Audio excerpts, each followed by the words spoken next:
Cinema Sankranti release అయింది, పెద్ద పెద్ద సినిమాలతో రిలీజ్ అయింది.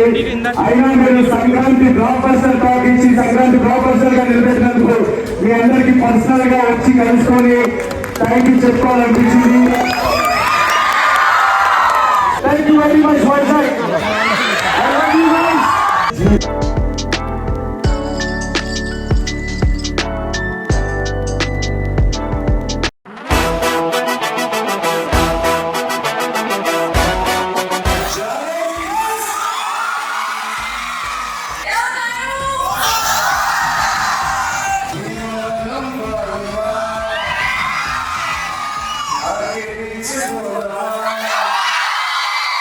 సంక్రాంతికి 2 రోజుల ముందు విడుదలైన మా సినిమా చాలా పెద్ద సినిమా కాంపిటీషన్ తో విడుదలవుతుందని మనందరూ చాలా భయపెట్టించారు.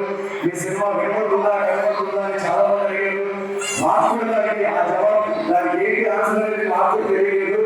కానీ 2 రోజుల్లోనే సంక్రాంతి బ్లాక్ బస్టర్ గా నిలబెట్టారు మా సినిమాని. Thank you so much. మీరు చూపించిన రెస్పాన్స్ ఎలా ఉందంటే రాజుగారికి వెళ్ళి 7 తరాలంటూ 7 తరాలు ఇల్లు గుర్తుండిపోతుంది. మీరు ఇంత ప్రేమ చూపించారంటే మీ ప్రేమలో మీరు చాలా దూరంగా వెళ్ళారు.